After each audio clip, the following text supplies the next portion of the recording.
Assalamualaikum dan selamat sejahtera. Saya Dara Syakila binti Abdul Rahim. Saya Karim binti Jafi. Saya Sumifu. Saya Rizwan. Saya Sodino. Kami merupakan pelajar SMK Dato' Haji Hassan Yunos. Bagi pertandingan ini, kami telah mereka cipta sebuah permainan yang mengaplikasikan prinsip Pascal. Tajuk bagi projek kami ialah Labyrinth Hydraulic. Tujuan projek ini dibuat adalah untuk menyesuaikan kawalan aliran dalam labyrinth tradisional di mana cecair dan tekanan seringkali tidak dapat dikendalikan dengan baik.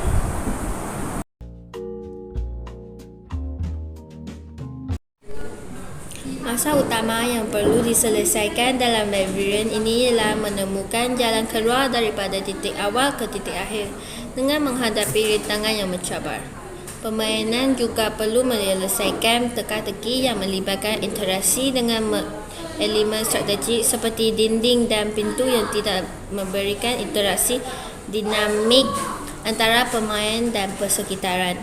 Namun, permainan labirin tradisional mungkin tidak mampu menciptakan pengalaman yang cukup dinamik.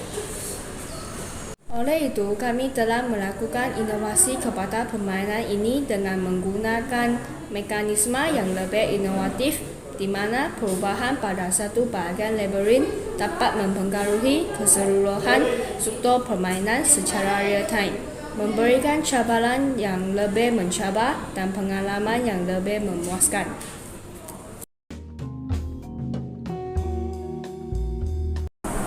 Bagi projek ini, kami telah pun menggunakan barangan terpakai. Dengan menggunakan barangan terpakai, kami dapat menjimatkan kos yang perlu dikeluarkan untuk membuat projek ini, di mana kosnya lebih rendah berbanding dengan kos yang perlu dikeluarkan dengan menggunakan barangan yang dibeli daripada kedai.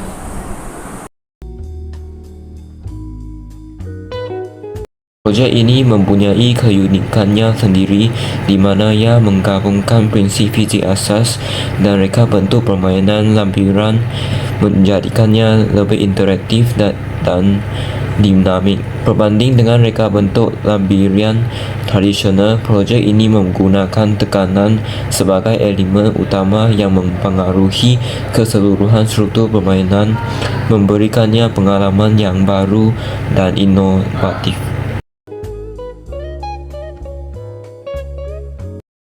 Di hadapan kami ini, terdapat permainan yang telah pun kami hasilkan. Permainan ini terdapat dua bahagian, di mana ini merupakan bahagian pusat kawalan dan ini merupakan bahagian pusat permainan. Cara permainan ini dimainkan ialah dengan menekan pica garis yang berada di pusat kawalan,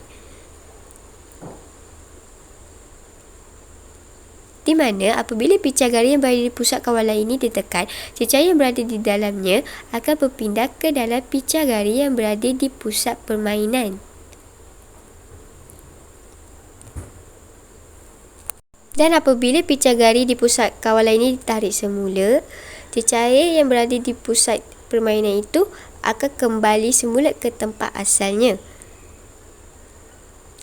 Ini merupakan prinsip Pascal, di mana prinsip Pascal menyatakan bahawa tekanan yang dikenakan ke atas bendalik tertutup akan dipindahkan secara seragam ke semua arah bendalik itu.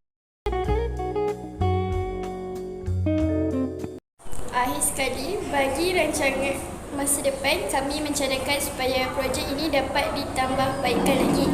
Contoh penambahbaikan yang boleh dilakukan ialah dengan menggunakan teknologi yang lebih canggih seperti sensor, elektrik dan sistem kawalan automatik. Kesimpulannya, projek ini dapat memberikan pengalaman yang lebih dinamik dalam memahami konsep tekanan, prinsip Pascal dan hidrolik. Projek ini juga dapat dijadikan sebagai contoh dalam mata pelajaran fizik tingkatan 5 bab 2.